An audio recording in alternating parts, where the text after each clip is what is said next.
All set. Okay, Missy. I'd like to call to order the Milton School Committee meeting of August 30th, 2011.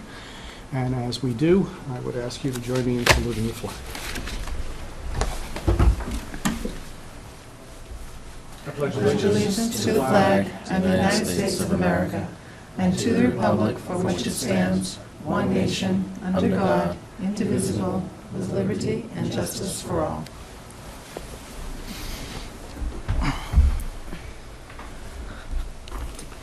And before we go into the meeting itself and approving our agenda, I would ask you to indulge in a moment of silence in memory of Emily Eyre, the guidance counselor at Pierce Middle School, who was with us for 2 years and a couple of weeks ago died quite unexpectedly and suddenly.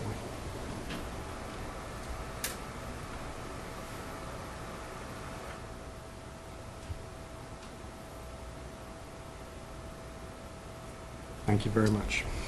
Fine. All right, on our agenda for this evening, given that you just received the school committee minutes of July 29th this afternoon, we will hold those until a subsequent meeting. I'm sure you haven't had a chance to go over them yet. The fact that you got them this afternoon is my fault. I received them last week, but I was away, so I didn't have a chance to go over them until just today. So we'll take that one off. Under the chairman's report, the school committee goals we will put off because we're going to be talking about the district-wide goals and improvement plan today, and we'll take this up at a later point. And the only other is a correction, the second item under the chairman's report, where it's Unit D contract. It should be, sorry, Unit C contract. It should say Unit C and D contract. And it is not actually a vote. That vote has been taken, but it's an announcement of the results of that negotiation. So we will, that's just a language correction on the agenda. With that, any other corrections or amendments to the agenda? Yes. Do you want to change executive session now or when we got We'll deal with executive session when we get to that point. It will not concern non-unit personnel, but we'll make the we'll make the appropriate motion at the time to specify exactly who and so forth. Thank you. So any other corrections to the agenda? Hearing none, we'll move on then. So given that we've just dropped the approval of the minutes till our next meeting, let's move on to the superintendent's report. Well, thank you, Chairman Pavlicek. Welcome back to everyone after what I hope you had a restful and summers with your families and friends. We thought that this school committee was going to be aired tonight. We targeted the night before school started, and so when it is aired, it still will be a back-to-school night. Our kindergarteners don't start until next week. So for one part of our population, it will be back to school on next Tuesday. Our students start back to school tomorrow. Our teachers have been in school yesterday and today. We had a very busy summer. I call the summer a race for yesterday, today, and tomorrow, and we're ready. And I think we've won the race. And what I've asked Assistant Superintendent Gillis and Phelan to report out on their areas, and then I'll wind it up on information that will be valuable for parents and guardians and those interested in the start of school. So a brief back to school for all of you, even though you're all involved in every aspect, and you probably could do the back to school update yourselves. But Matt, would you begin with an update of the summer's work and what students, families, and guardians can expect coming back to school? Well, the first thing I hope families can expect when they come back to school is the shiniest school buildings in the area. Our custodians did a very nice job cleaning the buildings, waxing the floors, polishing everything up, new coats of paint in many of the high-traffic areas. We had some roof repairs, some in-house projects. The one at Glover is 99% done. We're just waiting for the manufacturer to give us the warranty. And at Tucker, it's 50% done. We also had some duct work that's 50% completed at Glover. They hope to finish that by the end of Thursday and then move on to Tucker at Friday. Before we started these projects, we had 7 leaks between Glover and Tucker. That was pre-hurricane. Post-hurricane, we have 0 leaks. That was about as good of a weather test as we're going to get. So we're pretty happy with our in-house work, and we're very pleased with the duct insulation work done by Murphy Specialty Inc. out of Hyde Park. They did a very nice job. Jim and Bill are quite impressed with them on the duct work over at Glover. Another update, the solar panel projects, they've started. They're here. We had some materials delivered to Tucker on Friday. They were in at the high school, taking any final measurements and looking where they're going to drill their holes to run some cables and do some electrical work in the high school on Tuesday. I believe they were at Pierce today. If they weren't at Pierce today, they'll be at Pierce tomorrow, and then Glover. We expect to do the Tucker project first, have that completed before Halloween. High school, Glover, and Pierce will be running kind of concurrently. The smallest project is Tucker. That's going to be about 24 kW. That got revised downward after the structural engineers came in. With the new snow loads on the roof, they're recommending that we don't put any panels on the renovated portion, which is most of the Tucker roof. So that one came down. Glover stayed about the same size. The high school stayed about the same size. And Pierce, we moved them off the auditorium, but they've reconfigured them a bit, and so that'll stay about the same size. So all in all, we'll go from about 740 kW to about 700 to 720 when the final numbers of panels in. Looks like we'll be around between 2,500 and 2,600 actual solar panels on the roofs. That's about a $3 million project that we didn't shell out a penny for, and we'll save 63% on our last year's cost for electricity by running this project through a third-party developer and taking advantage of federal and state incentives to do this type of work. The off-site solar project has not kicked off, but we're almost there through negotiations.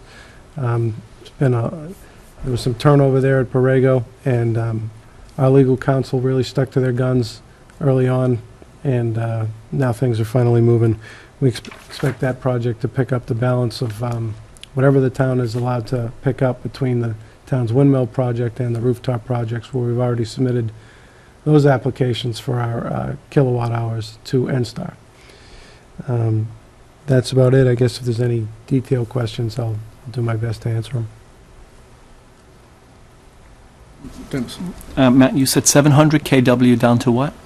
It was 740 down to somewhere between 700 and 720. 740? It was 740, the initial bid. Oh, 740, okay. But, they do a bid, and they can't have the structural engineers check out everything. We give them the plans, and they have to make an estimate. Then when they come in, they actually see some things, and structural engineers are, it's either those guys or the water sewer engineers are the most conservative people on the planet, because one mistake and their license is no good for the rest of their career. So, So we're only losing 15 kW, right? Yeah, we'll lose on the high end 40 kW. I don't think that'll happen, but we'll lose maybe 20 kW, and it's not that we can't make that up through the off-site project as well. There's some flexibility there. Matt, when do we think both projects will be fully operational? Well, the rooftop project should be fully operational somewhere between Christmas and Martin Luther King Day. To use some holidays is an easy grab for you. The off-site project, they've secured the land. They haven't finalized the leases. We're trying to time the contract with the lease. Is probably about 14 to 16 months out. So not until next year, next fiscal year. And then one last question, I'm Sure. sorry. You mentioned on the roof repairs, Matt, that the Tucker is 50%, Yep, they were working on it today, and they'll be working on it tomorrow. and then you said the panels were delivered. Will the other 50% be done, Well, get done before the panels are put up there, or? oh yeah, yeah. They should finish it before next week is over, and the panels won't be here by Okay. next week. So our in-house repairs to avoid any leak problems and roof problems will all be squared away before anything actually gets put on the roof. Ms. Kelly? So we had savings slated in our budget that were targeted towards these efforts. At this point, do you feel like we're going to hit those targets in terms of savings? We are hitting the target with the rooftop, even though it starts in January. Was able to negotiate a cash payment as a form of deposit, which kind of is their incentive to make sure that they get the project up and online. And I'm in the process of doing that to try to make sure I can make up the difference with the off-site project. Although it's a little tricky when somebody else is putting up $16 million and then you want a cash payment from them to convince them to do that, but I'm working on it. So how much would you attribute to the rooftop? Rooftop will produce about 90,000. 90,000. We had slated, how much? We got the number that we slated from them. Right, but in the budget, didn't we have? We slated a total of 150, so working on 60 for the off-site. The offsite that won't be in place for 14 to 16 months. Doesn't mean I can't get a cash payment before Okay, June 30. but if you were to just realistically Contingency. assess where we're at, Right. we're 60 out in terms of, At the moment. at the moment, yeah. And Okay. to Mrs. Kelly's point, at Finance Subcommittee, we should talk about a contingency on that, because I think it's very important when Matt Gillis and John Phelan addressed the new teachers. They were huge successes. They got big round of applause, the two of them. And Matt congratulated the teachers for last year, taking all the appliances out of their classrooms, recognized the savings on energy that they helped us with, and then told the teachers about the solar panels. And I've never been at a kickoff where the business manager got a round of applause. And so it said to me that the staff is green, and they appreciate these efforts, and they're going to go with us.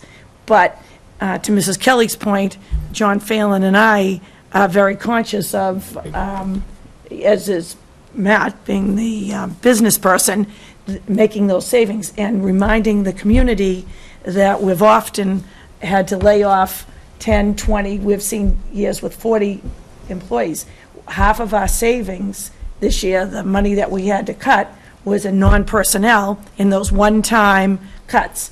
And so John Phelan is our conscience, and we're sitting down all the time. And to Mrs. Kelly's point, I think at Finance Subcommittee, we have to look and come up with a contingency in case that doesn't happen we're 2 years into the school year. But again, a huge round of applause. These are unbelievable initiatives, and I thought that they might have been over with the hurricane coming, because they all ran by me going to all the schools to make sure the companies had taken everything off the roofs and everything was locked down tight. So we might have been over before we started, but the companies are very reputable, and they did a tremendous job. So that actually brings up an interesting question. So if there was, God forbid, to be another hurricane coming our way, and the solar panels had already been installed, would the company actually come and take them off the roof for that time?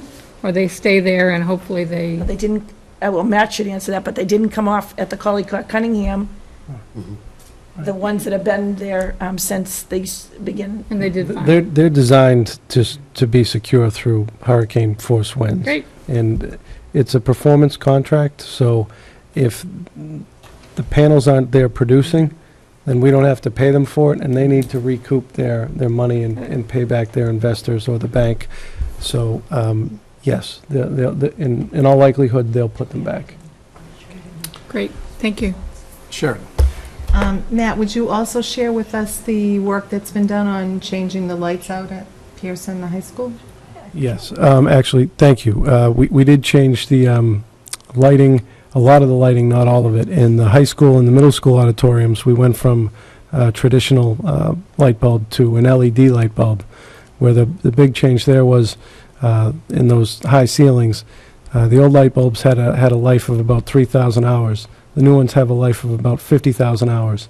And through rebates from NSTAR, we got those bulbs at about $10 a piece. So now we don't have to, we make up the money in that in a matter of months in the savings, because they they produce, I think, 18 watts versus 120 compared to the old ones, and we don't have to pay to rent a lift and pay for somebody to put them in, because we don't have ladders for our custodians to get up there to do that type of work. So we'll save on the auditoriums, and the Pierce hallways will be changing out the lights kind of conveniently through the school year without interruptions to the staff as that comes in, and that will also help us reduce our electric consumption as the facility subcommittee, which we haven't met yet, but they usually come up with an annual target of how much we're going to try to reduce our consumption, and this will put us on the path to hopefully whatever number they come up with. So that also might help with the lack of the Right. off-site panels not going up already, so. I'd like to echo Superintendent Gormley's thoughts about these being extraordinary measures. And I think it would benefit the system and the community for us to document all the things that are being worked on, so that there's a list that, any community member or anybody else who wants to look at it can look at and say, these are all the things that we're doing, trying to be efficient with the taxpayers' dollars. I think that would be a document well worth putting together. Be happy to do that. We actually have it in pieces, it'd just be a matter of putting it together. And if I might, I think that the school committee has really perfected, on behalf of the administration, these subcommittees, because as Matt was talking, I said the facilities subcommittee does the hard work. Matt actually said they're going to set the bar. When you think finance subcommittee is the conscience of the budget, in every week meeting, I can go around the room, the health and wellness, that's initiatives that have happened. So I think these subcommittees that the school committee chair, and having community members on those committees and staff on the committees, you've perfected a work plan to maximize the work, target the work, set the goals, and you're part of the solutions, and I appreciate it, because all of these initiatives are really driven, and reported out at that facility subcommittee. I just go around the room, finance, wellness, all of them. So I think that you've perfected, on behalf of the school system, a very effective model to set standards and to get the work done. I appreciate it. I think Mr. Fallon was up next. Mr. Phelan. I'm going to step to the computer. Superintendent Gormley would like me to show you the slides from yesterday's new staff that we presented to the entire staff. So I'll just go to the pointer, if that's all right.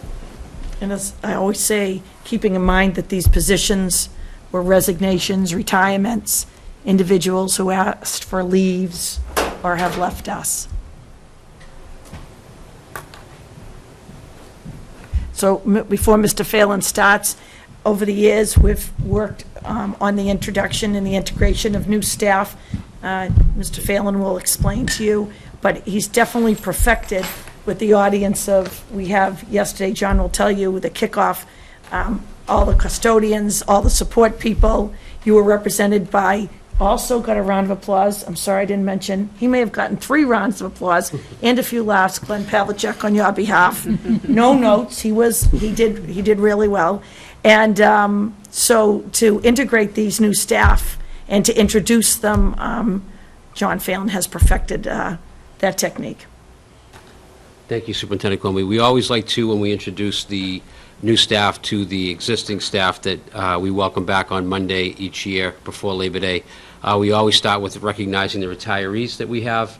It's very important for us to recognize the hard work and dedication, and I think our veteran teachers enjoy seeing their counterparts and their former colleagues recognized one more time as we begin the school year, to always look backwards before we go forward into our new school year. So we had Becky Warner from Glover, Susan Whalen from Pierce, Phil Gettatasio at the high school, Gracie Burke, World Language Director, Jerry Schultz, Principal of the Collycott, and Dr. John Drotter at the high school all retire. They got a big round of applause in their absence, and they will be absolutely missed by the Milton community. We always thank the folks that work hard over the summer each year. Our custodial and maintenance staff, as Matt pointed out, work tirelessly. The business office and all the work that they put in to prepare for payroll, new teachers coming in, licensure checks, preparing for full-day kindergarten. There's a big business aspect to the school organization now, and they do a phenomenal job. All the administrative assistants at each of the buildings that work hard. Our technology staff is here all summer. They did a tremendous amount of work on installing and purchasing equipment and updating all of our equipment that was needed to be tweaked and nursed to good health. And then, as always, Sean Walsh and Charlene Roach are absolutely indispensable in their role as support experts in just all around the face of the Milton Public Schools in the superintendent's office. We had great programs this summer. The entire staff, we should always let them know what goes on over the summer months. We had 250 or 1,000 students almost in summer programs this year. Barbara Perry and Chase Escougier. Barbara is at the Pierce and Chase is a teacher at Glover.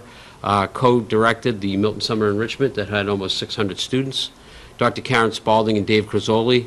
Dave is a teacher at Pierce. They co-directed the YES, the YES program, which is our year extended services for our students who need year-long support for special needs. They did a tremendous job. And as always, Pam Dorsey and her group at Community Schools ran their summer program at the Cunningham with Judy Ebbs, and they did a great job. We had a tremendous amount of staff in over the summer working on curriculum and assessment, and I'll share that in a few minutes when we talk about professional development. We had a couple of fun slides that we'll save because we might bring them back to the end. We had 28 teachers that were hired this year, full and part-time, ranging from elementary teachers to Spanish teachers, librarian, math teachers, wellness, guidance, adjustment counselors. They are a well-versed, well-trained, best and brightest of we could find this summer. A majority of those candidates were hired before the end of school. We did a terrific job this year at getting out early, thanks to the budget being identified and the numbers being identified, the warrant committee doing the work to support the schools, the town allocating the funds, and all that work being done so we can then go out and hire great teachers early. I can't say enough how that process supports and increases the student achievement in your child's experience in the schools. When the budget is done in a way in which we know what our funds are, even though we were reduced in funds, we knew what the number was. We were able to go out and advertise early, and we got great teachers in the meantime. Yes? Just out of curiosity, how many of those new teachers are alums from the Milton Public Schools? I talk about that in a later slide. Okay, because I see some familiar You ask all the names right questions. This group, 20 of the 29 of the new hires already have master's degrees. Universities that they attended ranged from BC, Simmons, St. Joe's, BU, William & Mary, UMass, and we also have some folks who studied abroad in that group. The running joke with our new teacher day is that we're amazed at the fact that new teachers like country music. So we always have a slide about country music. It seems to be something that the staff, when they come back each year, expect to joke about country music. So for a little brevity, we provided for them. 6 of the staff members hired in professional positions were working for us already as an aide or a building sub or as a maternity leave sub, and we want to recognize that we do hire folks from within the system who have demonstrated that they are quality professionals and worked hard on behalf of the students. It's a great way for us to get a bullpen of professional folks, and we utilize it well. And at least 4, and there may be more, of the folks that we hired this year in professional positions were Milton High graduates. The new administrators were introduced individually and asked to stand up to rounds of applause. Karen Clasby, that has been at this table and met the school committee last year, Director of Pupil Personnel. She was in all summer and worked tirelessly to transition into the school year. Dr. Martine Fisher, who is our new Director of World Language, also was in all summer, working tirelessly with her staff and also attending all the curriculum meetings across Common Core training for our English and FLES programs. She has absolutely been phenomenal this summer. Janet Sheehan was in every day this summer at the Collycott School. She worked tirelessly to get to know the building and the programs and communicated with staff and parents. I believe she had PTO meetings this summer. And Dr. Joseph Arangio came on in August. Dr. John Draughter's last day was just a week ago, or less than a week ago. They had some time together, and Joe came on in time for the leadership retreat. So it's very exciting to have Dr. Arancio here. So here's some pictures of our new staff. We have a cookout for them. They enjoy the fact that Mary, Matt, and I, and Sean, and Charlene actually cook for them. So we actually cook for them. They eat the food, and I think that they like to see their superiors hustle a little bit. So that's why they're smiling. It's the food that they get to enjoy. Christopher Maine, one of our teachers, moved from Florida. We like to give tidbits. His wife is attending Harvard, so we were able to collect him from a school district in Dade County, Florida. Christina Reynolds volunteered in Africa this summer. She's an incredible new teacher that we had as a part-time employee last year who's full-time. Another group shot. This is our new music teacher who actually was performing in a rock band just 3 years ago before he went back to BU to be a master's level student and now a teacher. Again, we like to poke a little fun at our new employees. And we have a picture of two of our teachers, one at the high school level and one at the elementary level, who speak multi-languages. And it's a nice way to give our staff a look at who the new staff are. This is a picture of Mary serving everybody lunch. And here we have the new staff at each school. The Cunningham School with Dr. Spalding and her new staff. The Collycott with new principal Janet Sheehan and her new staff. The Tucker School with Marcia Uretsky and her new staff. The Glover School with Principal Stephanie Nephew and her new staff. James Jett at the middle school and his new staff. And lastly, the high school administration with the new high school staff. So we're very excited about the folks. I have to say these new teachers were engaged over the summer in the PD that we offered. We had professional development running all summer. Each teacher needs to do 10 hours of additional professional development, and we started in the summer months, and we continue it through the fall in the winter months. The days that they came in last week on the 24th and the 25th, we introduced them to the district. They had department meetings. They had smart board training. We had a guest speaker in to talk about classroom climate and engaging parents and engaging all learners. She is a professor from BU who does this work professionally across the state. She was fantastic. The new staff were totally engaged, and the veteran staff who snuck in to watch her would like to have her back to address the whole school, and we're looking to do that. Mary will talk about the leadership retreat that we also had.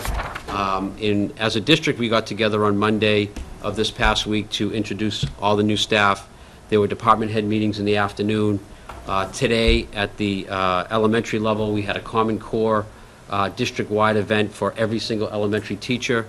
There was a Common Core scavenger hunt. There were Common Core expectations.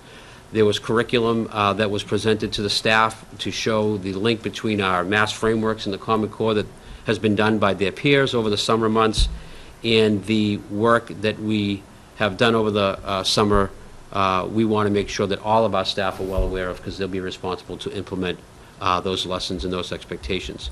Our new special ed director addressed every single elementary teacher this morning with her expectations for how we engage all learners, and that day went very well.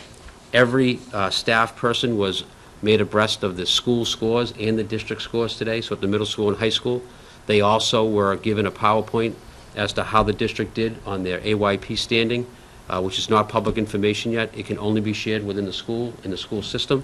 We are very excited when we share that news that we have good news for you. The staff will begin to analyze that today and this afternoon, and they'll be doing so throughout the year in the professional development community. So we're very excited about the work that was done over the summer and how it has prepared us to move forward. Lastly, Superintendent Gormley asked me to speak about enrollment and registration. We have been enrolling students on a regular basis, especially over the last week and a half. This is usually the time that we have folks coming to put together the last bits of their folder, because we need to make sure that every student that enters the Milton Public Schools and their families live in the town and present every piece of documentation needed to attend the schools. We apologize for the delay for some of the parents who we are calling back to get extra documentation and to come up and confirm their medical information, their school transcripts. But again, this is a process that we take seriously, and we feel it is a great responsibility to ensure that our students, we have their records, we make sure that their health records are ready to be entered into the system, and that all students are ready to go for tomorrow. We did also do a residency review over the summer, and we have been asking families to re-enroll if there were any concerns. So we did have a group of families who did need to re-enroll. We appreciate their flexibility in doing so, and we feel that we have done a nice job of keeping our enrollment and our residency expectations high. And as always, at this point in the year, we get that end-of-the-year crunch, and we do know that we're asking people to be patient, but everybody will be in school tomorrow. Everybody that brought their folder in a timely manner will be in school tomorrow on a bus that Matt Gillis provides, in a clean school that he has also done, and with teachers that are well-prepared. So we thank the community for their patience, and we appreciate the work of the administrative assistants, the business office, and all the folks that have been supportive of that process in the last 2 weeks. You alluded to the AYP. Yes. When does that become public? It's mid-September, Mid-September? which is a really good news story. I'll bring you back to years ago when the MCAS results came back in November and December. So they've done yeoman's work, and the results are out, and the directive, John did the teleconference with everyone involved. The results are out so that you can do planning for students. And they encourage you to share with staff. They specifically, you'll be proud, say, do not share with your school committee, and, or the public, or parents, because I have to tell you that there were discrepancies, where we've had to report in discrepancies, and so I fully support why they don't put the data out publicly. But within an hour of when they say it's public, we'll have reports ready for you, and then report out at the next school committee on our MCAS results that John did allude to. I think that you, parents and guardians in the community, are going to be very encouraged. We have our advanced placement results. We'll report out on those too. Our SAT results are late this year. We're not going to be able to get those until tomorrow. But we've been working with staff under John's leadership, with the principals at every level, to get this data in the hands of every educator. Kristen? Two questions. John, the 28 teachers that were hired, can you just reiterate again, were they replacements for retirees? Were they new positions? Were they added because we got more kids? It's not that we just went out and hired 28 teachers because we felt like it. Like, why did we hire them? Correct. We hired teachers that were replacing retirees. They were replacing folks that are out of maternity leave. We had 28 maternity leaves last year, and not all those folks came back. We replaced people who resigned. We replaced people who we decided not to have back. It should be said out loud to the community that in the first 3 years of a teacher's tenure in any public school, 3 years that at the end of each year they could be asked back or not asked back. And we take that initiative very seriously. So if there are teachers that we feel aren't in the top 5% after 1, 2, or 3 years, we part ways. That does not mean that they're not a good teacher, but it's not an experience that we would like to have in the Milton Public Schools ongoing. So those are all the types of positions that are available that we then did hire in new for. And of those 28, there were several part-time and shared positions and half positions. So 28 people does not represent 28 positions. And the second question, the residency piece, what was the criteria for folks who needed to re-enroll? Unless that's private information? No, it's not private information. It's on the website. It's the part of the enrollment packet that just revolves around the residency information. So the packet in general is about 20 pages long and includes student information, language background information, do you have an IEP, your school records, your health records, and residency information.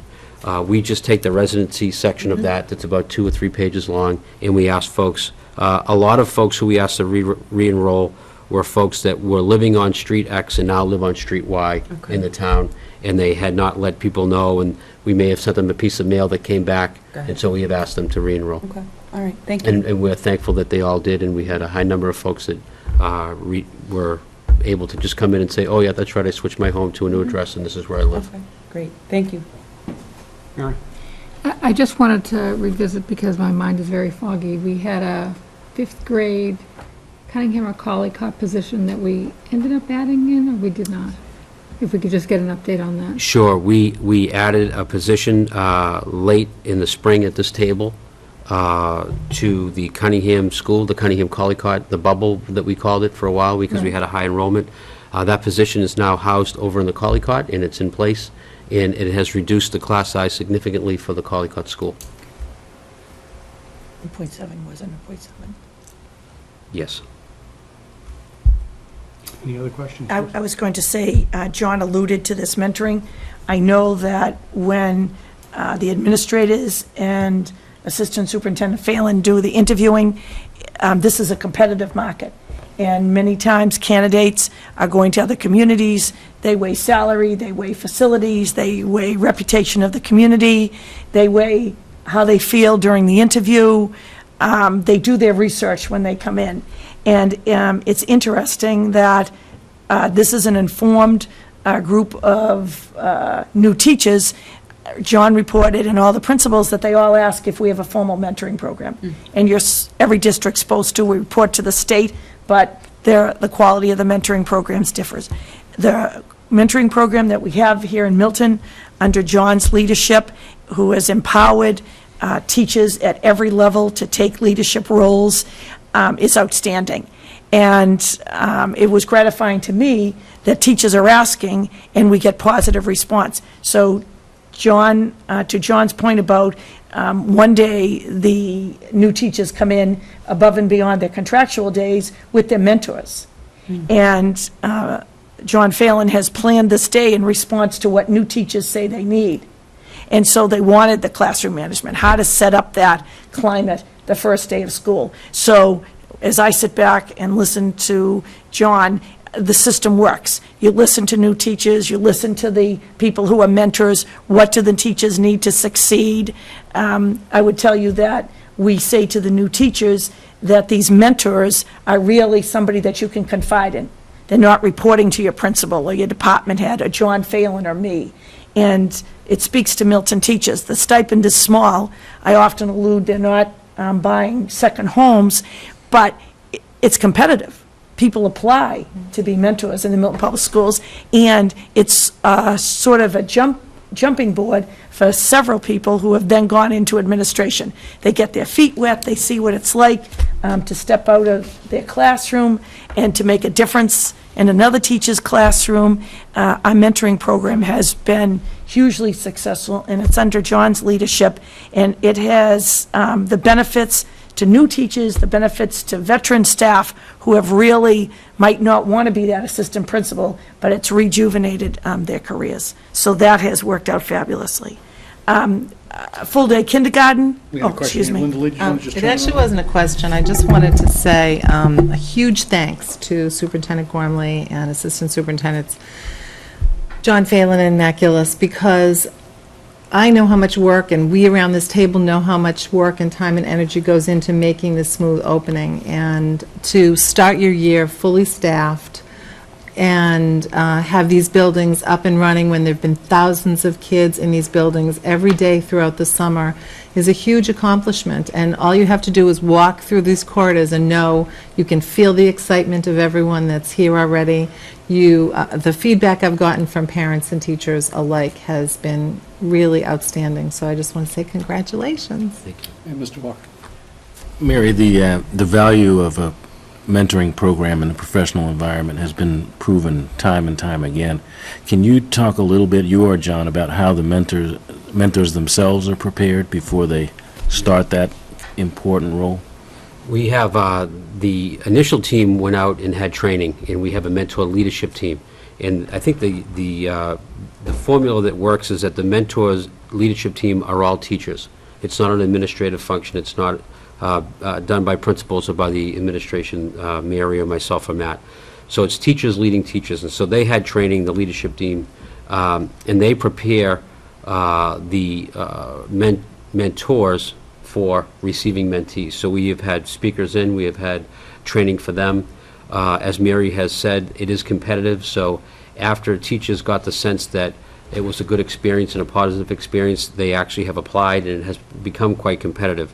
They work over the summer in preparing an agenda. We have a new teacher handbook that actually could be published. The woman who came from BU to work with our staff, our new staff that day, saw our new teacher handbook that was developed by our leadership team and said, you need to patent that. That is quite a handbook. It goes from everything to how to contact parents, how to set up your class, the first 4 things you need to do when you get in your classroom. So I believe the leadership team prepares our mentors, who then are great role models and assets to our mentees. They usually are, Mr. Walker, based in the same school, and we try to do it in the same grade or the same discipline. So not only do they have a content commonality, but they also have a school commonality, because a lot of what our new teachers need is not, we have 10-year, 15-year veteran teachers who are new that don't necessarily need to know more math. They need to know what the climate of the school is, what the culture of the community is, what is the expectations in this building, in this school system. So we feel that as we prepare our mentors through the leadership team, that they are a good asset. They have a survey on the way out every year, and we're able to get feedback from them, and then we try to organize professional development for them for the following year. And it just dramatically improves the success potential for new teachers, so I think that's great. Which in the end is a budget savings, because you don't have to hire new teachers all the Absolutely. time. Yeah.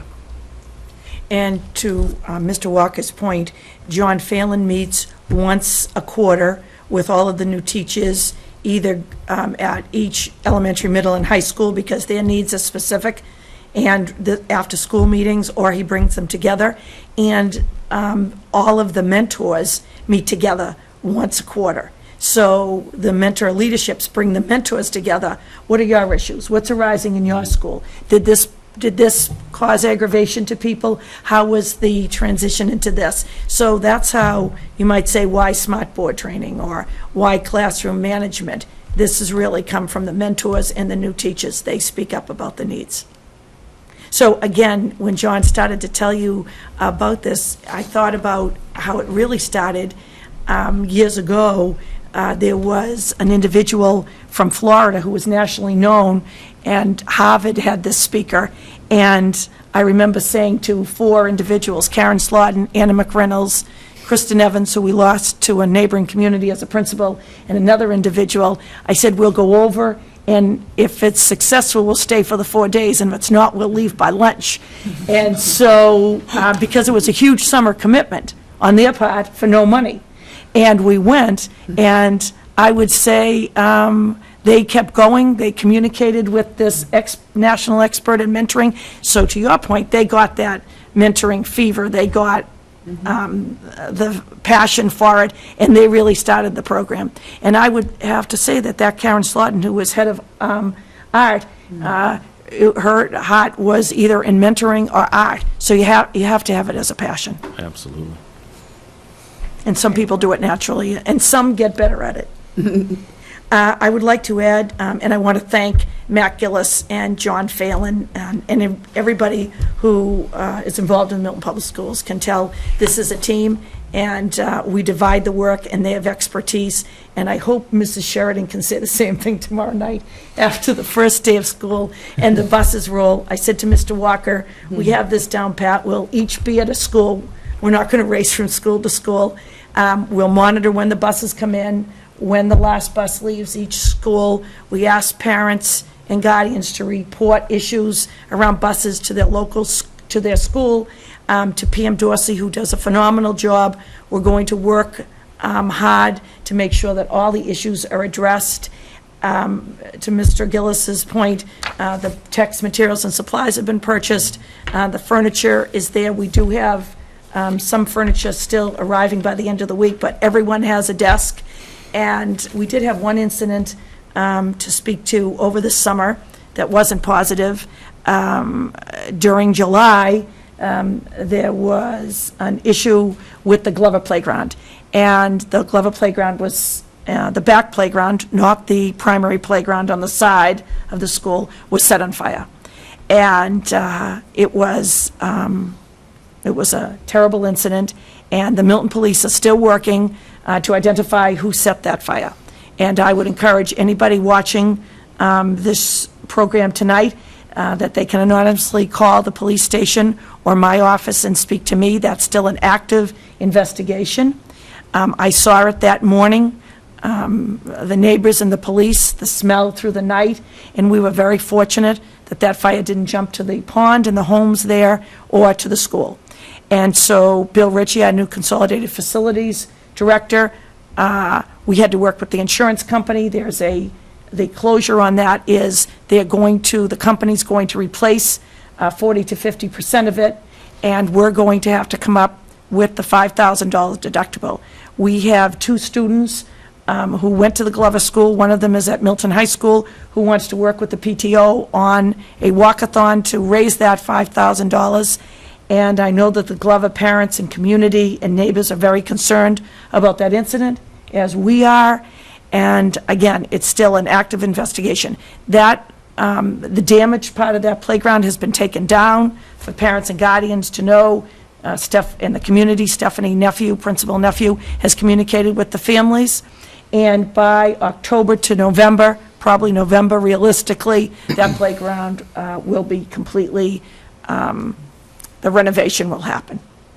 So that was not a positive incident in the summer, but one that I received several telephone calls about from neighbors and community members. Our full-day kindergarten program, another success, keeping in mind all students begin school tomorrow. Kindergarten and preschool students begin next Tuesday, but every kindergarten student would have received, their parents and guardians, an appointment to come into the school tomorrow or Friday, meet either individually or in small groups with the kindergarten teacher, go over the all-important, as you're all reflecting back on your own kindergartners, bus route, and what the first day of kindergarten means. I can see Mrs. Kelly reminiscing to the Cunningham kindergarten experience, and that's a really important first impression, and nobody can do it like a kindergarten teacher can do it and put that work into it. So our full-day kindergarten, we'll report those numbers out to you after next week, but Mrs. Kelly at Finance Subcommittee always brings to our attention that we've implemented that program and all of the bill collecting and the aspects of that program with existing staff, but they have done a phenomenal job on. And again, I always gauge, I said in my opening remarks to the staff that I'll send you all a copy of, Milton Public School parents and guardians are involved, they're supportive, and I refer to them, a little secret, as very smart consumers. Milton Public Schools parents and guardians are informed, and they vote with their feet, and they're very intelligent, and people want half-day K philosophically, and there is a sliding scale. And so Milton Public School parents have availed themselves of this outstanding educational opportunity, and I say they know that the full-day program here works. And it is we've had a positive response. We'll report out those numbers next to you. I want to say to you that we had our administrative retreat. I want to thank President Ken Quigley, who offers us on any occasion we want to have an off-site meeting, Curry College. And so these 2 next to me don't take telephone calls. We all moved to Curry College for the day, and I set out, what I did this year was I summarized your retreat. I talked about your retreats and your goals and your feedback. I set out, we went over their achievements from last year, areas that they want to work on. Principals were prepared to make presentations, and then I said we have the strategic planning down, and taking your lead, that will lead right into, under my report, our district goals. We're coming up with a 3-year plan. You asked for a 3-year plan, which makes sense. I said to them, I don't want you to have to react to different formats every year. We're going to take the best of what we had last year, and they're coming up with a three-year plan. I set out our core values as the outline, and we've worked on areas that we, again, can now detail in each of our schools, strategic plans with the staff and the site councils. So I sent that to you last Friday. I'm going to put it up on the board to briefly review, not to ask you to wordsmith tonight, but if you took some time before the next meeting and reacted to that, these broad goals, district-wide goals, that are then going to be the form for their school improvement plans. Again, Ms. Cruikshank gave you minutes, and I'll detail tomorrow all of the notes from your retreats, so that I just made a few notes going over this, everything you asked for about making parents, us being better consumers for parents, to Mr. Walker and Ms. Kelly at the first open house 2 weeks from now. You'll get copies of the expectations, what are you going to learn in every grade. All the curriculum will be online under John Phelan's direction, so that everything that you spoke about, we shared with particular grade levels and principals. Mr. Phelan, if you'd bring up.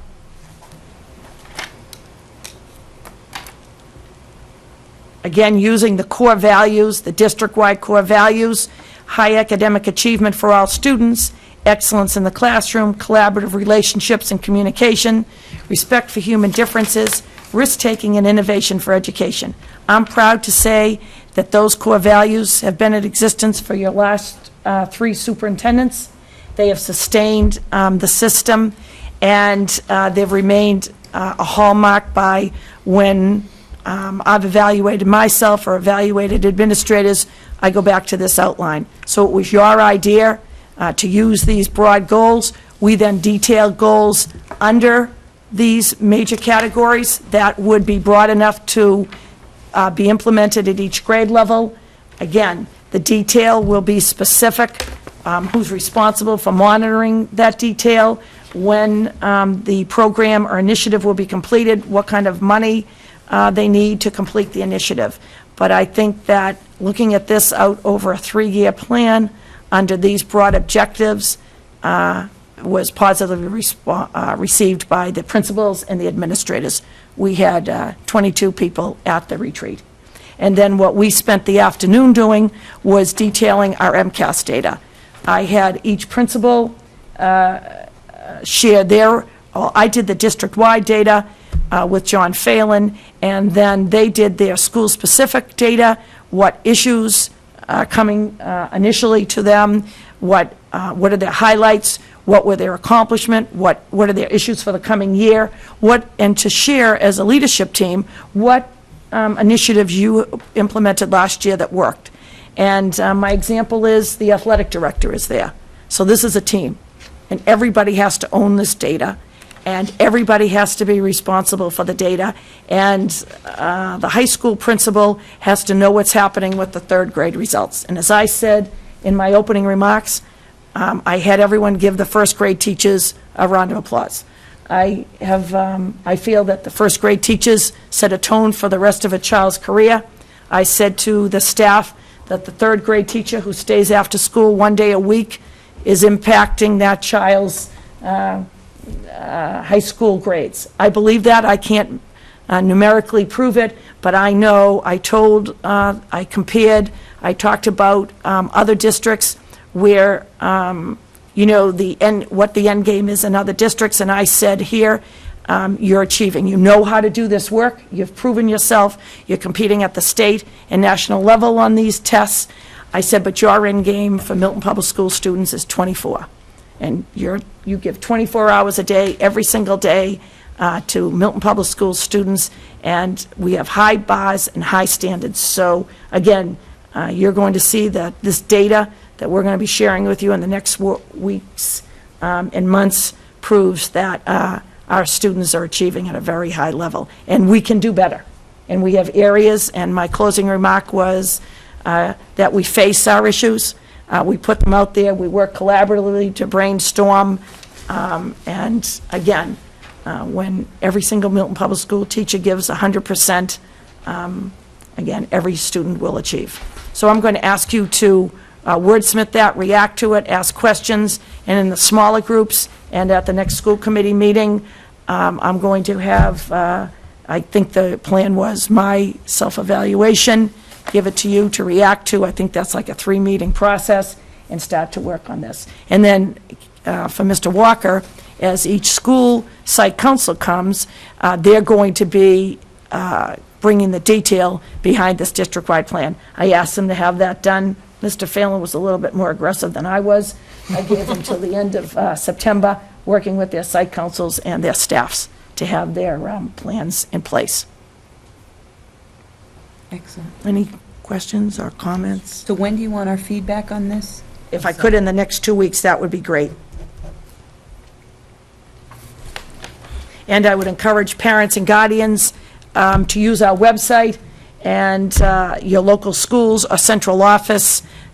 Important lunch material, pay by Mr. Gillis. We're encouraging Kids. parents too, Pay and online. guardians. Pay online. Pay online. Again? Pay online. Pay online. The buses, again, Pam Dorsey is 24/7, getting those buses up and running, and the bus fees, the athletic fees, if you go online, you'll see the athletic fees and the process and what parents have to bring. And in the spirit of transparency, the community has been very patient with us on this residency issue. We had a change in our office with our residency, which I'll report out at a future meeting when we have new names that people can identify with. But we take this residency very seriously, but our goal is to have every child, every student in a classroom tomorrow. And we had people working through the night tonight, and I spoke to one parent and I said, if you're at my office at 7 tomorrow morning and your paperwork is in order, you'll be in that class at 8 o'clock assigned to a teacher. And so we're working round the clock to get that done. But I want to, again, thank the community. And I would tell you one story. One parent, perhaps oversharing, had an incident. And I said, when the Office of Civil Rights came in and John Phelan had to take the lead, they said that our practices and procedures were perfect. And I said, I have neighbors who call me, I live in Milton, who say, you can just tell them that I live here. And I said, no, we treat everyone the same, everyone that comes in front of us, so no one has to worry that I'm treating you any differently than you or the employees who are doing the residency. And I would say for this one parent who I've worked with for 30 years, once I explained that, that parent came back the next day and went through the process and understood that the process is fair, and it should assure the whole community that we're doing our due diligence and our work. But these schools are open, and we want every student. People often say, I would like every student that goes to a private and parochial school also back in the Milton Public Schools. So I appreciate the community's patience with us during the last week.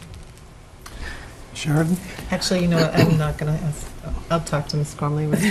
Mr. Walker? So, Mary, I just wanted to say I think this is a great start. This is certainly headed in the direction we talked about. I think that as we evolve the process, that we'll need to get to what I would call SMART goals, specific, measurable, achievable, realistic, time-bound. But I think this lays a great framework for that discussion, and I'm really excited about the school-specific plans as well. So, great start. Ms. Kelly? Just a comment on your last remark, Ms. Gormley.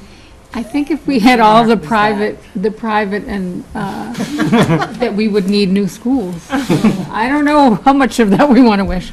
But the other question I had was on site councils. I'm very encouraged that you've given them a very tight deadline. I guess my question is, do we have elections slated for the open houses? Because I think that would be the only fair way to try and. Exactly. So that's We actually, at our first principals meeting, keep in mind, Janet Sheehan was a principal in Cohasset, but she's an experienced principal, but she's here now, and Dr. Arangio returning, we give out the site council. You should know, at one school, they actually have citizens speak at their site council. So parents and guardians take this experience, and they run for these elections seriously. So I actually thought about, Mrs. Kelly, even moving up their presentations. If you see the calendar, they go through January, but we have a busy budget season at the beginning, so we can discuss about the site councils. But they understand the expectation in working with their site councils and their staff. Great. Mr. Phelan wants me to announce to the public, who won't see it tonight, in case their bus is late tomorrow, but over the weekend, somehow I think they'll find the number, 617-696-5040 is Pam Dorsey's telephone number. I want to close with a wonderful story. After we met with the staff, each staff goes and meets with their principal. And Dr. Arangio, returning, has the enthusiasm of a first-year principal. And so he came down to see Matt, John, and me, and he said, "Did you hear any feedback?" So everyone thinks that this work is easy. I think about my speech all summer. And so I said, "Oh, yeah, we heard everything was wonderful." And so he said, "Did you hear my story?" And I said, "No, I didn't hear your story." And so he said to his staff, across America, tomorrow night, figuratively, it might be tonight or tomorrow night, at the end of the first day of school, families are sitting around the dinner table. And parents and guardians are saying to their children, "Tell me about your teacher or your teachers." And he said it's no different at Milton High School than it is in any kindergarten or any high school across this country or probably across the world. And he said to the staff, "What do you think parents say to their children? What do you think they want to hear when they ask their children, 'Tell me about your teacher'?" And he said, "What do you think parents and guardians want to hear?" He said to the staff. They want their child to say, "My teacher is..." Right. Four letters. Today, my teacher today is so, I got it right away, nice. And so he said, you can hear that, don't smile till Right. Christmas, set up your expectations the first day. He said those are all important. Set it out the first day, have high standards, attendance is important, follow through with homework. He said, but he looked at the high school staff and he said, when those parents ask their children tomorrow night, you want them to say, "I loved my math teacher. She or he is so nice." So it just brought it back to what a teacher means to your children. And so I thought that was a very positive, perhaps because I guessed the answer faster than everybody. And hopefully the parents out there know that's what they want to hear. And for my own family, I know that's when I call out to Buffalo, I want to hear, "I loved my teachers" after the first day of school. And so I tell them they have to love their teachers every day for the rest of their lives. And So, Mary, if you have sons, then you realize that if you got one word, which was nice, that would be good. well said. So again, we're looking for a positive start of school. Thank you all for your support. To Matt Gillis, John Phelan, the administrators, and all the individuals that John listed. And we look for a very successful school year. I said to the staff, no questions too small. Just like when I was a teacher, if you have a parent or guardian has a question, I'll guarantee you other parents and guardians have the same question, and to the school committee, speak up, ask the question, and you're smart consumers, and we're here to provide the Milton Public School children with the best education we possibly can, and to work tirelessly to do that. Nice job. Good. Thank you. So I think that I covered the district-wide goals and improvement plan, and then I want to address school year calendar. You voted the calendar, and we made an error. Again, an informed parent called me. If you take a look at the calendar on the DESE and the Department of Education, we're supposed to not have school the day after New Year's. So on the calendar, it tells you from the Department of Education certain days that you can't have school, and the day after New Year's is a day that we're not supposed to be open. So we were aggressive in bringing everyone in on the 2nd, and now we're closed. So we're going to, the revised, we'll put it out on the web if you voted tonight, tomorrow, communicate several times for people who are making vacation plans, and school will start on the 3rd, and you understand this process. It then pushed up the last day of school until the 15th of June. Everyone should pray there's no snow, so we won't have to come back the week going into the 18th. Move approval of the school calendar as amended. Second. So moved by Mr. Walker, seconded by Ms. Sheridan. Any discussion of the amended school calendar? Seeing none, all those in favor? It's Thank you. unanimous. Thank you. Thank you all very much. That's it. Can I just Got ask a follow-up on this? Will this goes out printed to families, is that? Everybody. Okay. I would have had it, I might be able to get it out tomorrow, but it will go out this week. I'll reiterate it in my email blast, and it will note the change on the front of the web. Great. Thank you, Superintendent Gormley. And now we'll move on to Chairman's report, which I hope will be brief. On the issue of contracts, at our last executive session, we voted to adopt the Unit C and D contracts, and that needs to be reported out in open session, and this being our first open session since that point, we want to report it out. As people may know, last year, the teachers, so-called Units A and B, were in the final year of their contract and were entitled to a rather substantial raise in the last year of the contract, and they offered to reopen the contract, take a smaller raise that year, and extended the contract for an additional 2 years. That did not happen with our Unit C and D folks, who are the instructional aides and the food service aides. So in effect, their contract expired this past June 30th, so we needed to renegotiate a contract with them. And so the contract that was negotiated was along the same lines as the teacher's contract. It's a 2-year contract, and in this year they'll be getting a 2% raise, and next year 2.25%, which is the raises that the teachers got. Historically, the Unit C and D contracts have tracked the Unit A and B teachers' contracts. And so this was a matter of just bringing those back into line so that now, again, they will extend and all terminate at the same time in the spring of 13. So that brings everyone back on sequence again, and those contracts are then settled. They were approved at our last executive session, so I'm just reporting them out for public notice here. Second issue that we have to discuss is this issue of legal representation for the cable TV studio construction contract. We are looking at putting a cable studio in this building, or actually in Pierce. Well, through the school building, if I might? Yeah, please. In the school building project, a space was designated for the MPEG studio. The MPEG organization, to save money, is contracting with Blue Hills Regional to do the work this entire school year to build that studio.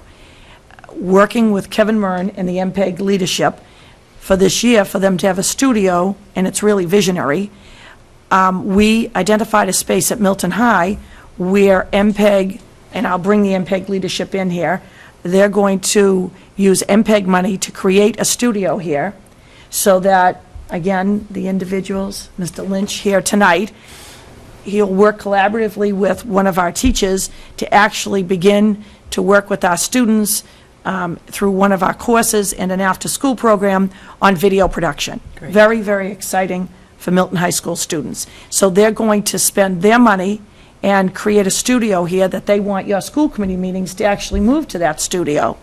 And they'll use that studio for all their programming this year. And then when their studio is ready next year, they'll move back to Pierce, but leave the studio in place at Milton High School. So it's a win-win for our students. It's not a budget expenditure for us. The issue involved with this is that the law firm that represents, we need to negotiate an agreement with the Blue Hills for the construction of this facility.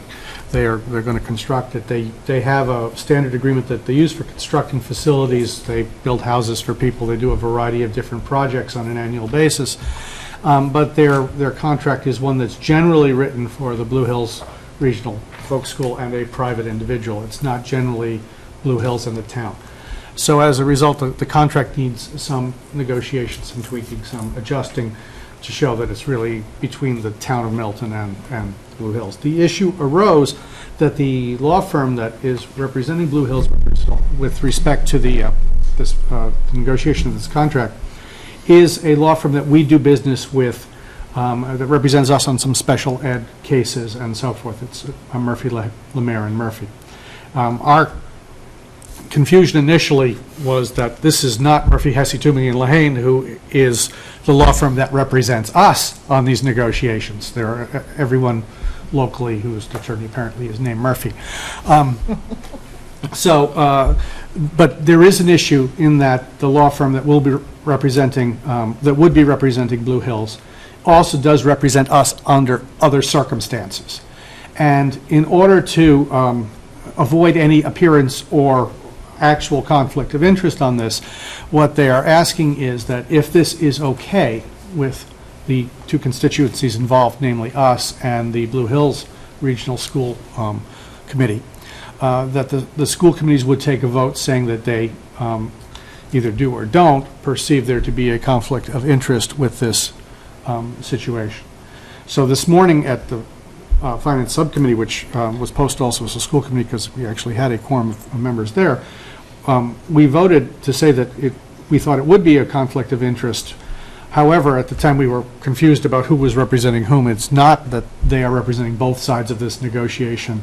They are representing the Blue Hills, Murphy, Hesse, Toomey, Lehane, our town council will be representing us. But the issue is, do we feel that the fact that counsel for Blue Hills in this case occasionally does represent us on, special ed issues, is sufficient that it should be we should worry about it as a conflict of interest and ask them not to represent Blue Hills on this matter and see if Blue Hills would get another law firm to represent them. So that's the issue before us. As I say, we voted it this morning, but it was presented in not that manner, so I want to make sure that we all know exactly what we are discussing on tonight. So that's the issue before us tonight. Is there an issue with Murphy, Lemire, Murphy representing Blue Hills on the negotiation of this MPEG studio? And I saw Mr. Walker's hand a second ago, unless he put it down fast enough. No, I think that I'd frame that a little differently. I think the question is, should we, we're not trying to decide whether there's an actual conflict. We're trying to decide whether we should avoid the appearance of or the potential for a conflict. And I think in this case, as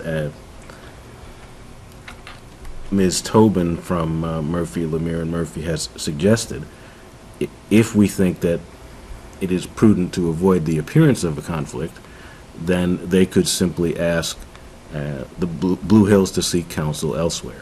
And I think, at least in my mind, that's a prudent thing for us to do. Anyone else? I'm sorry I didn't make it clear this morning. I understood it that way, but at the end of the meeting, I didn't explain it clearly enough to you. And I conveyed her vote. I conveyed how you felt, and she understood. Mr. Crane? I'll take it just a little step further than the conflict of interest. It's all well and good until something happens, until we have a lawsuit. And then we have one company representing the two schools. And we can't have that. Because we're here, we were elected by the people to protect the schools and to protect the town of Milton taxpayers' money.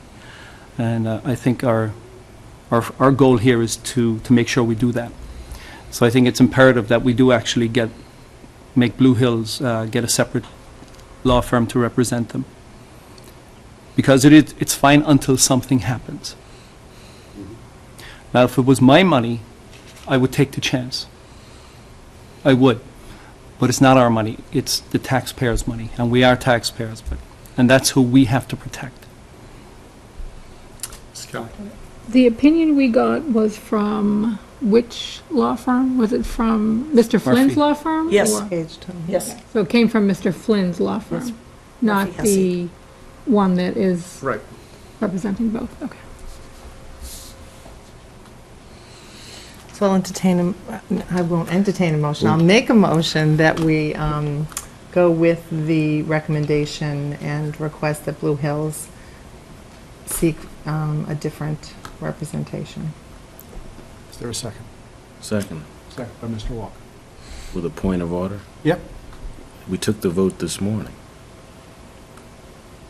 Then, so why do we have to take another? well, I brought it up because I think in the discussion this morning, Fine, fine. I don't think it was clear. Second. But if people think it was clear, it actually doesn't require a new vote if we're not I'm fine. changing Let- anything. we're- But I we're- mean, I we're- think, We're all the way there. Second. any other discussion? Seeing none, I'll call for a vote. All those in favor of the motion? That is unanimous. Thank you very much. Consolidated Facilities Department, just a quick report out. The warrant committee met 3 weeks ago. I attended with the superintendent and assistant superintendents to discuss the Consolidated Facilities article for the upcoming special town meeting in November.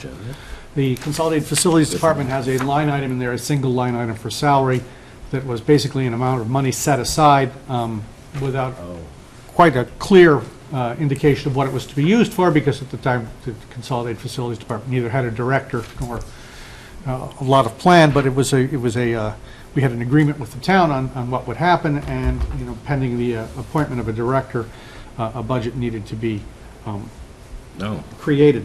So at that point, the warrant committee asked to create a subcommittee with a representative from the schools, representative from, the library is represented, the personnel board is represented, the warrant committee is represented, the selectmen are represented, and and the Consolidated Facilities Committee originally is represented by Mr. Cicallo, to sit down and try to craft a recommendation for the warrant committee for the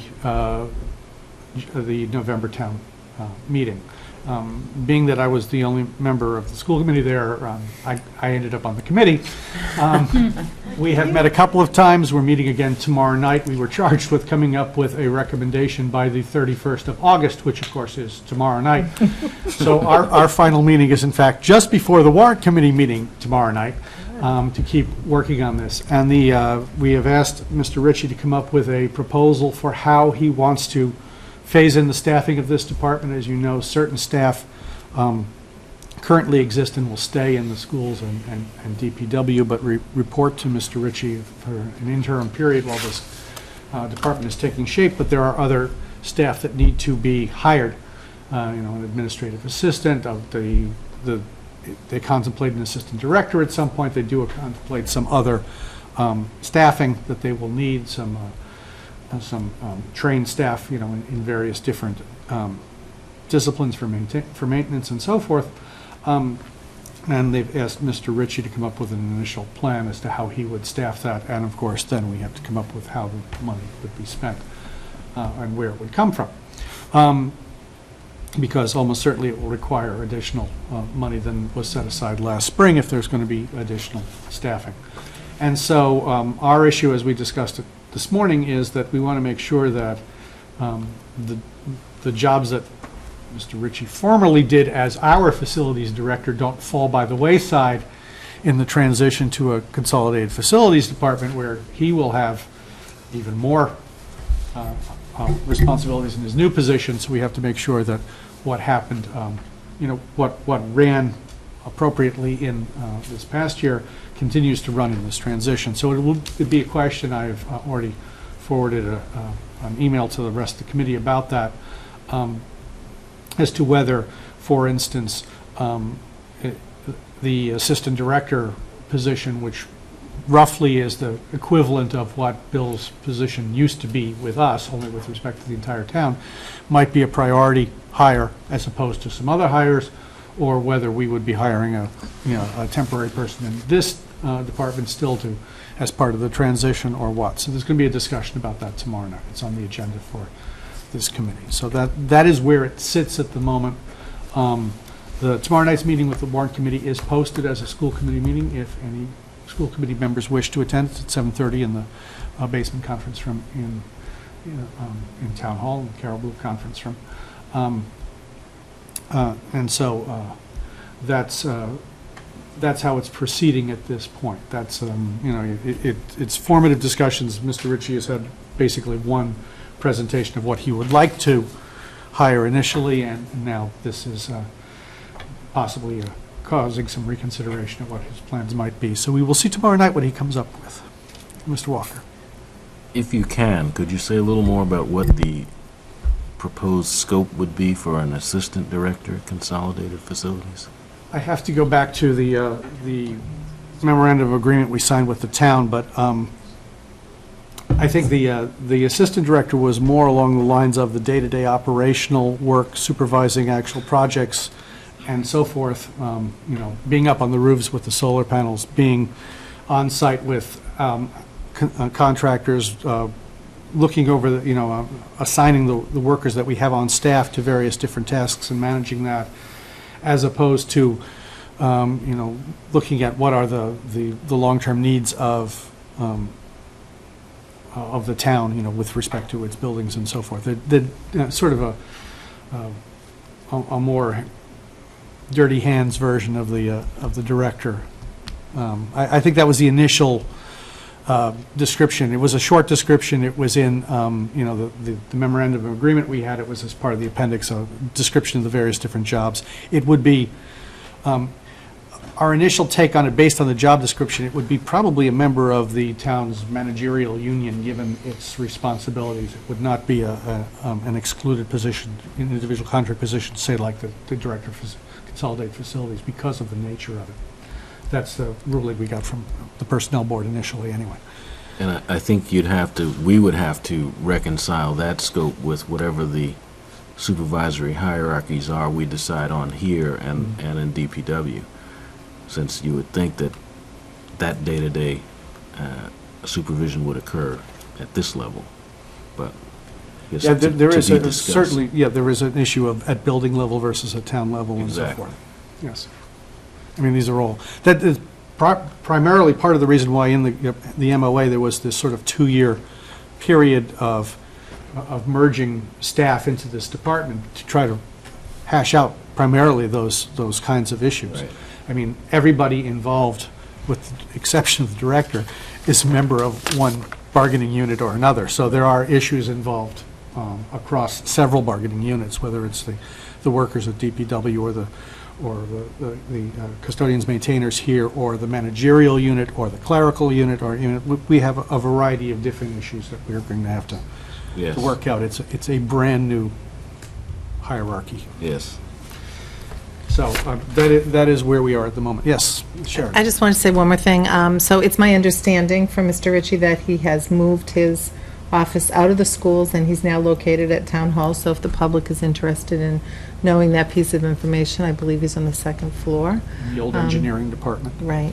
And I don't think we have to worry about him still being concerned about the schools, because I think I heard it said that he spent about 10 or 12 hours on Sunday during Hurricane Irene here watching the building. So did the three of us. I know. No, I know you did, but I'm just saying, it's not like he jumped ship with, and isn't concerned about Right, those. we're just looking ahead. Yeah.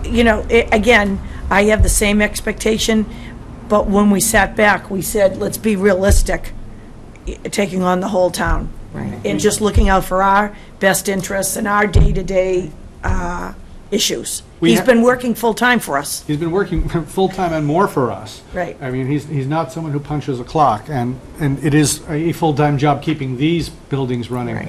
When you start throwing in the other responsibilities of Director of Consolidated Facilities in terms of long-range planning and picking up all these new buildings, which he has to learn, between the library and the library buildings, the fire buildings, the police building, town hall, and so forth. It is hard to imagine one could pick up all those extra responsibilities without sacrificing something somewhere along the way, especially, it's not like he was working 30 hours a week and can add 10 more hours without any degradation in the service. So I I mean, had this- he's a very busy person when he was just here. So this is a lot of work for that department, and there needs to be some careful planning on how it's going to be done so that things don't fall through the wayside, especially in a transition period when the department is frankly going to be less than fully staffed. And so I had Mrs. Sheridan's first impulse too, but then I said he was working full-time, we're all working full-time, who's going to do the work? And I think that it will assure the success of this whole program and project that I personally have been supportive of, but we have to assure for the schools that nothing slips through the cracks. Right. Mr. Gillis, you had Just talking with Bill today, he moved to Town Hall last Friday, and with it, he brought a hurricane and a power loss. And Bill said they keep teasing him about it, like you're supposed to be here to solve problems, and, you know. So Well, all he's been kidding. very busy the first week. But all kidding aside, Mr. Phelan, I was here, and then when I went home, Mr. Phelan went to every single school and reported in. And so we know that Mr. Ritchie had the whole town, but John Phelan doubled back, and the Glover and the high school, we had to make plans. Mr. Phelan was reporting to me from Guile Road whether we had to move the 500 employees Monday morning to another site. And so, again, we understood this first catastrophe, how he took over the whole town. So we need somebody because everybody has full-time jobs. All right, well, that was just my comments on that. One other comment that isn't on here that we do need to look at, and this will be a matter to be referred, I think, to the policy subcommittee. We are getting more and more legal opinions with respect to social media policies vis-a-vis staff and students, and it is something that we really need to look at and investigate. Just does ours hold up in light of recent rulings and so forth? So I think that's one we'll push on to our policy subcommittee to take a look at and take a review of and see, are we in fact current with respect to social media policies? Because that's a big one right now. We need to make sure that we're up to date on such things. That's all I have for my report. And so I would move on to the finance subcommittee report, which I apparently am going to do as well. The issue of this the fall town meeting, from our perspective, is primarily one of the Consolidated Facilities Committee and budget. There are some additional articles planned for town meeting. They are not all finalized yet. It is looking like somewhere between 5 and 7 articles, which could make for a long night. Hopefully one long night and not multiple long nights. Multiple night special town meetings is a habit I don't think we really want to get into. So there is that. There will be an article regarding civil service, and there is some discussion in the town about how civil service works in the town and what there are issues around it. So that is being hashed out now. There are a couple fairly straightforward articles involving, rescinding some authorities and renting out the library and creating a revolving fund for that, and it's some fairly straightforward things that need to be done. And there are potentially 1 or 2 citizens petitions that are being looked at. So those, I think, are the wild card in this, because you never know how long or exactly what will come up through a citizen's petition. So, but from our perspective, the civil service article may have some repercussions with us, or it may not. We will see as that plays out. I think at the moment it is not even finally drafted. I think there are issues about what is at this point possible with that article and what isn't. So we will see what happens with that. That will play out on its own for a little bit until we know a little more. So that's the fall town meeting at this point. I think from our perspective, the big issue certainly is going to be this consolidated facilities. And the date for those circling their calendars? First Monday in November, November November 7th, will be the special town meeting in our auditorium at the usual 7:30 time. School building report, well, I guess that would be me again. We had a very fast meeting this evening before, just to basically approve a couple of bills. The last bills on the MTC project, and a couple other payments on the some of the signage that we just put up in the auditorium, just to approve payment on some of those things.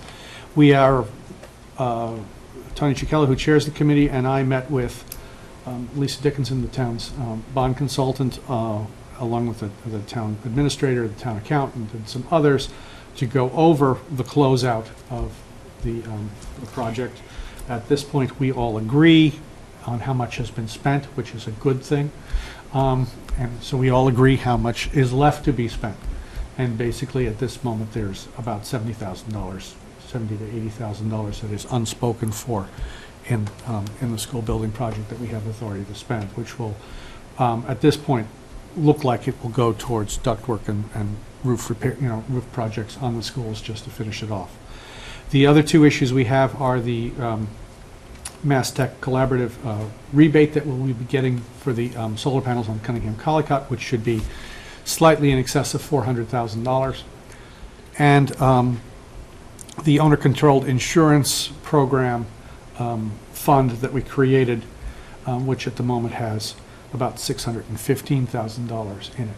So those are two pots of money that we should be getting returned to the town.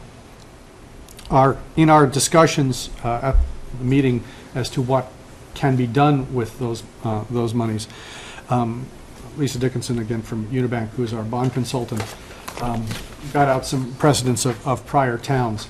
It is fairly apparent that those monies could only be used to pay interest in maturing debt service with regard to the school building committee bonds. So they're not going to be used for seeding the capital stabilization fund or some other things that people have been talking about.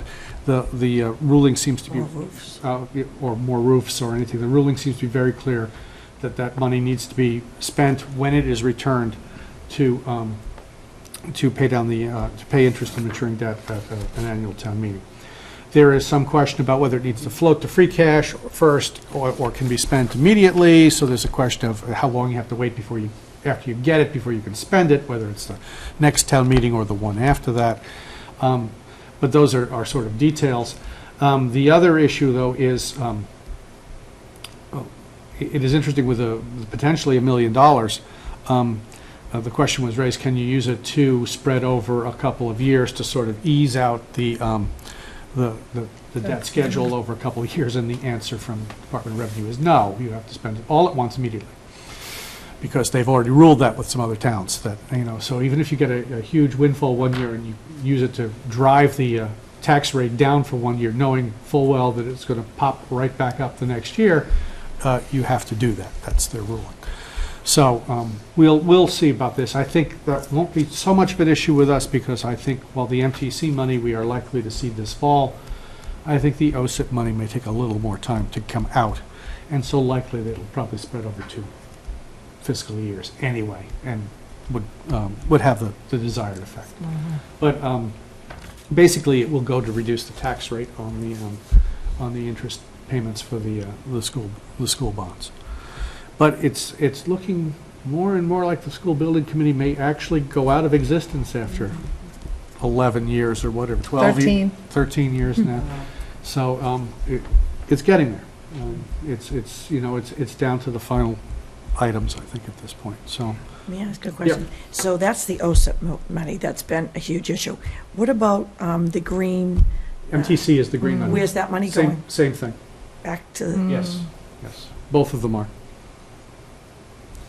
There was a question because they were different kinds of things. One was a grant and one was but they both fall under the appropriation limit and DOR. It's been a huge question. It has been a huge question. This is the first time we've got really a sort of an authoritative answer. And certainly on the OSIP, there is precedent. The MTC appears to be the same precedent, but it's very clear on the OSIP. Because it's a little murkier on MTC, but very, I will say extremely clear, just very clear on that. we were lobbying for roofs or long-term maintenance on the school building project. Mary? That's wonderful news that your committee is getting close to putting itself out of commission. On the OSIP, the 615 number seems lower than numbers I had been hearing in the past. I had been hearing over $1 million. Is there extraordinary payouts that happened as part of this closeout? I have a copy of the payouts that were made from the original $2.5 million that were put in at different times. There were only a couple large payouts. Most of it is very small stuff, but it does seem to add up. So, I mean, they have numbers to back up the 615 number, which until recently we had never seen, frankly. I mean, there were wild estimates of how much was in there one way or the other, but we've now gotten a fair amount of documentation to support it. Really, most of the reading is very boring. It's, $200. Someone got poison ivy behind Cunningham, and we had to take them to the emergency room for a shot. Most of it is very boring stuff, but there were a couple of claims that ran high, frankly. I mean, someone, lost an end of a finger on it. It only takes one or two of those, and in 10 years, I think we only had 2 or 3 claims of any size, but they can add up very quickly. You can run a couple $100,000 on a claim very easily. But luckily, we had very, very few really major issues in the whole project. It was a very safe project overall for a $150 million project, 6 schools in that kind of time. The number of incidents were very low.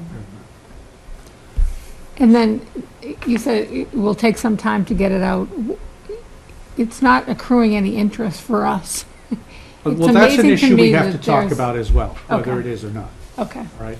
I mean, certainly the insurance company will tell you, of course it's not accruing any interest for you, Right. but, we would also argue that you've had use of that money for a good number of years. exactly. But it's accruing interest for them. Right.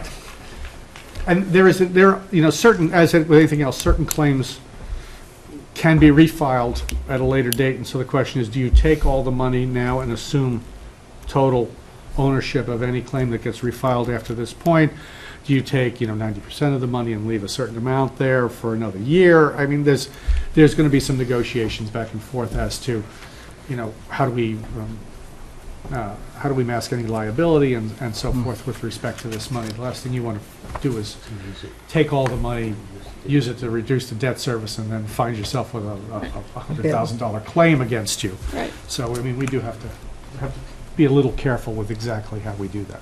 So that will take some negotiation and will take some time. I don't think it's a question necessarily that they don't want to give us the money back. I think there's some real issues involved with how do you take it back in a reasonable way, so you're not putting the town at risk. If I might, Yes.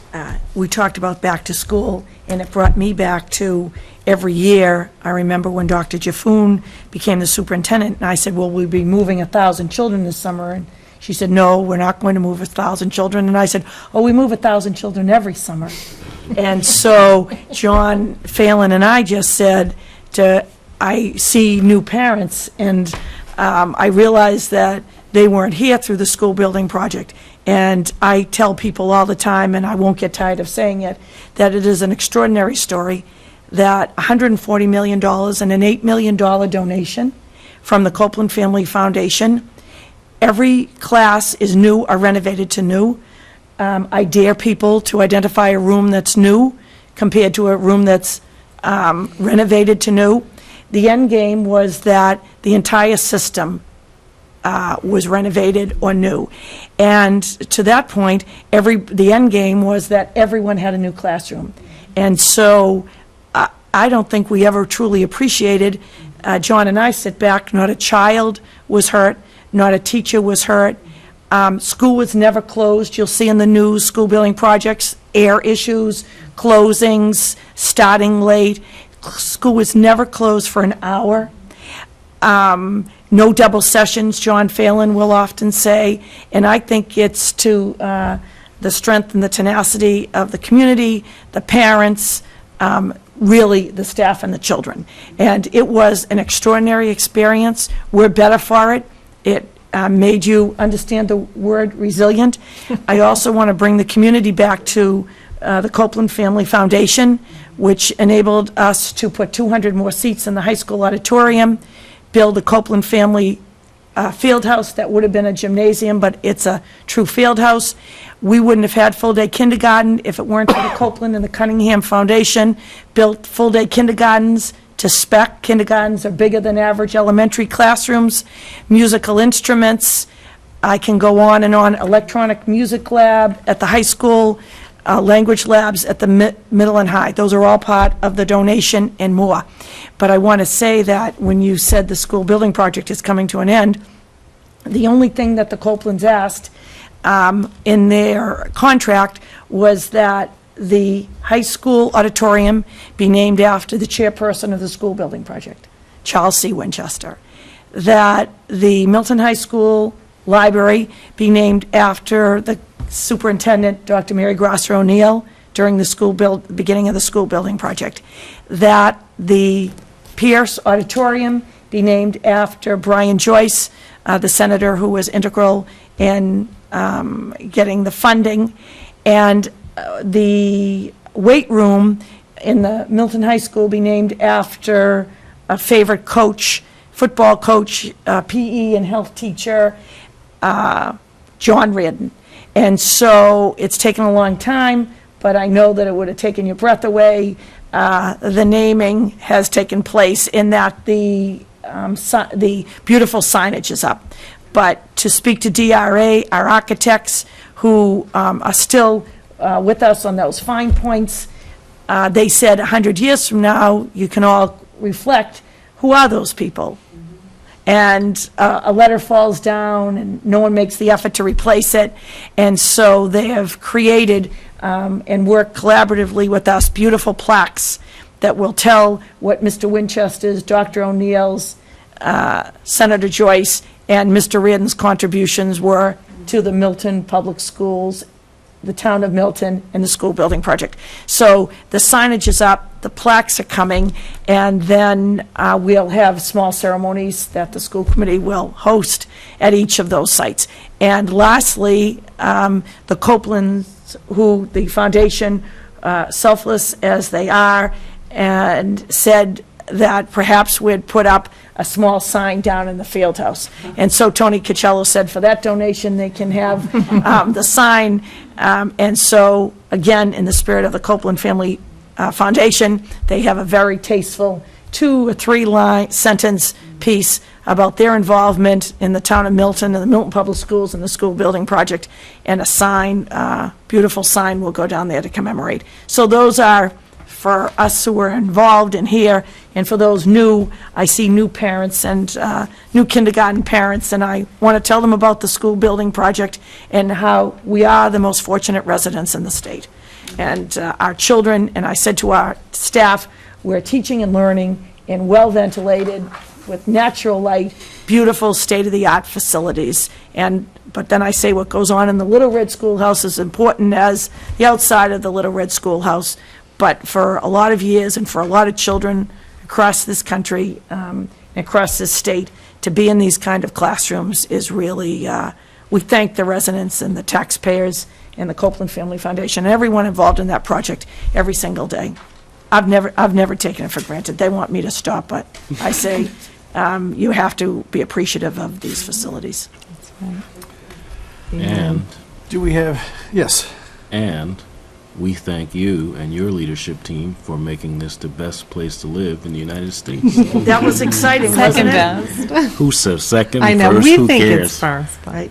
Well, to that point, your chairperson, do you want to share with the committee and the public your introduction to the staff?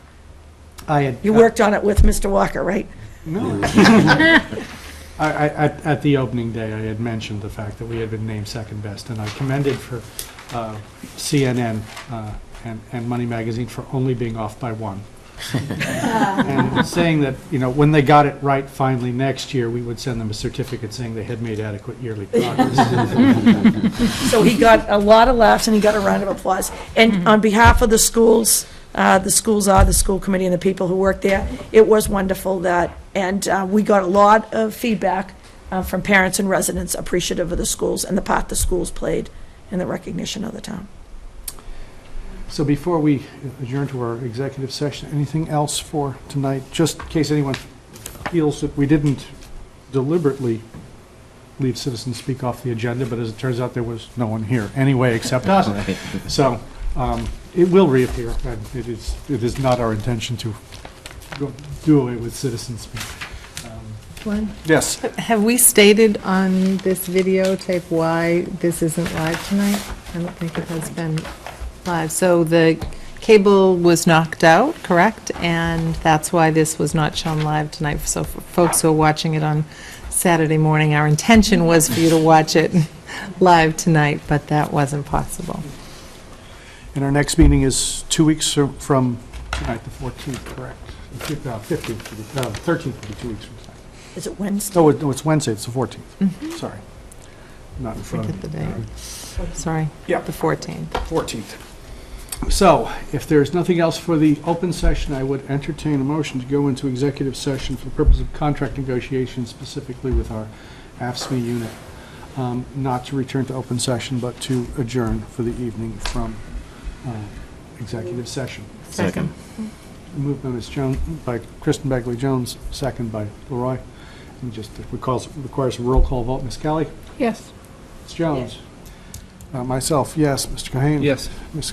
Sheridan? Yes. Mr. Walker? Yes. It's unanimous. Leroy. Leroy.